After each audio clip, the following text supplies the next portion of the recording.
Olá pessoal, tudo bem? Eu sou o Cid do Sebo Clepsidra, da editora Clepsidra.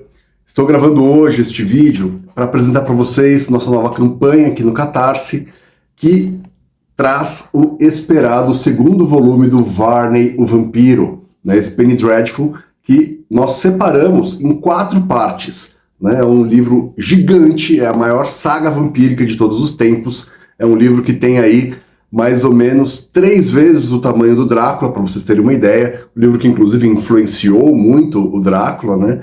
E essa saga a gente dividiu em 4 volumes, de uma forma a torná-la, né, mais portátil, mais facilmente, né, legível mesmo, né? Porque edições que não fazem isso acabam virando uns grandes trambolhos, assim, uma coisa que parece uma lista telefônica com, né, letras minúsculas, assim, que, né, não dá. Então a gente acabou fazendo uma opção por ter, né, eu vou mostrar para vocês o livro depois num vídeo com um pouquinho mais de detalhes, mas uma diagramação bem confortável, com um corpo grande, né, ele está ilustrado, com papel pólen. Então assim, a leitura precisa fluir, né? A gente não quer fazer ninguém passar pelo martírio de enfrentar aí 200 e poucos capítulos com uma letra insuportável de ler, tá bom, gente? E o que é o Varney? O Varney é um Penny Dreadful, né? O Penny Dreadful vem nesse filão desse gótico popular, né? A gente começa a ver os Blue Books, os chapbooks surgindo ali no final do século XVIII, quando o gótico sai do romance, vai para o teatro, chega nos pôsteres das ruas anunciando as novas peças, e a população da classe trabalhadora fica empolvorosa, querendo conhecer essas obras, mas sem acesso, né, por uma questão de um filtro financeiro ali, aos romances que tinham 3, 4 volumes em média, né, capa dura e tal.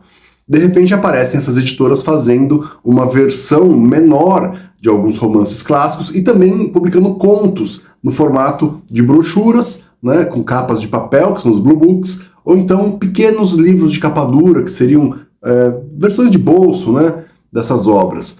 E essa linguagem precisou ser adaptada, né, porque essa linguagem que antes era voltada para os leitores da aristocracia, começa a ter que atingir públicos da classe operária, né? E aí você tem então o gótico virando algo diferente, né, trazendo mais aventura, trazendo mais terror, né?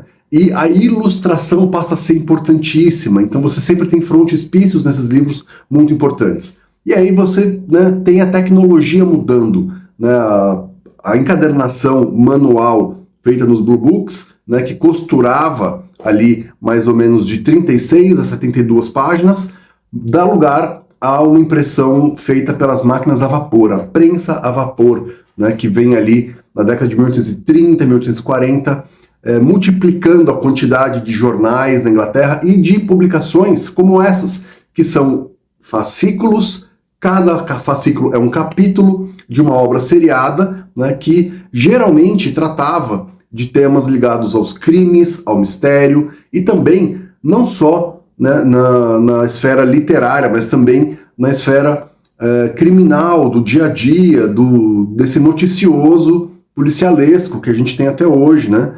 Então, notícias sobre bandoleiros que assaltavam nas estradas, notícias sobre presos, tudo isso interessava demais a esse público que precisava de uma evasão no fim do dia, depois ali de 12, 13 horas de trabalho, né? E aí as pessoas então liam semanalmente esses fascículos que elas compravam nas ruas, né? E elas compravam por 1 penny, ou seja, 1 centavo. E por isso, pela forma como eles eram adquiridos e pelo tema, geralmente sanguinolento, essas publicações foram conhecidas como Penny Bloods ou Penny Dreadfuls, né? Basicamente, então, nós temos, assim, tipos diferentes de Penny Dreadfuls. Nós temos histórias seriadas, então narrativas seriadas, como romances seriados. Nós temos obras, por exemplo, que adaptam peças de teatro por formato de contos. Nós temos também formas condensadas de obras maiores. Existem várias maneiras de você veicular, né, a literatura nesse novo formato, nesse novo suporte. E o Penny Dreadful, que a gente conhece melhor, é esse romance mesmo, um romance seriado folhetinesco, só que em vez de sair, né, como um folhetim clássico ali na base da página do jornal, ele sai num fascículo, geralmente de 8 páginas, mais ou menos, com uma ilustração bem chamativa e bem sensacionalista, né, que vai trazer uma história que é interrompida geralmente num momento de grande tensão, com um gancho para que na semana seguinte o leitor queira voltar. E o Varney foi isso, né? Ele fez tanto sucesso que ele ficou mais ou menos 220 capítulos, de 1845 a 1847 sendo lido e sendo vendido, né? A gente não sabe quanto, mas aproximadamente 50 mil cópias por semana, né? Ou mais pelo sucesso que ele fez, mas essa é uma estimativa, né? E aí agora a gente está trazendo para o português, né? O volume 1 tem 552 páginas, nós temos então aqui, a gente separou do capítulo 1 ao capítulo 47, né? E na verdade são 45 porque 2 capítulos não existem, eles erraram a numeração, pularam 2 e ficou por isso mesmo, né? O Penny Dreadful era feito às pressas, com muitas vezes mais de um autor, se um ficasse doente o outro tinha que, né, cobrir, então existem alguns problemas de continuismo, uma coisa característica dos Penny Dreadfuls, que tem uma linguagem muito popular, muito gostosa, assim, né, pra gente hoje, quando você traduz bem, claro, né, porque ele mistura ação com comédia, com horror, né, com histórias góticas, lendas náuticas, você tem pessoas de diversos setores da sociedade, você tem nobres interagindo com almirantes, com marujos, com pessoas ali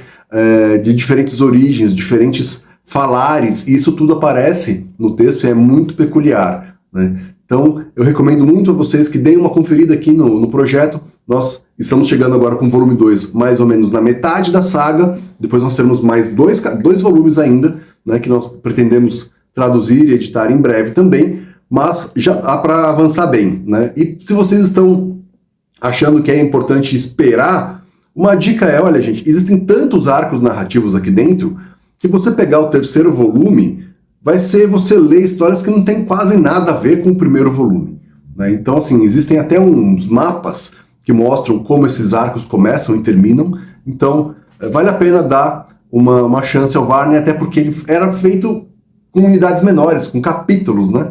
E aí ele tinha que ser interessante toda semana, né? E recomendo então que, se você não pegou o primeiro, pegue, porque você precisa ler o primeiro, né, para ler o segundo. O segundo é uma continuação do primeiro, e lá para frente ele começa a se distanciar um pouco, mas os 2 primeiros são, né, bem importantes aí para você ler na sequência, tá bom? Então fiquem aí com um grande abraço, se você puder compartilhar, agradeço, se você puder apoiar, agradeço mais ainda, tá bom? Até a próxima, tchau, tchau.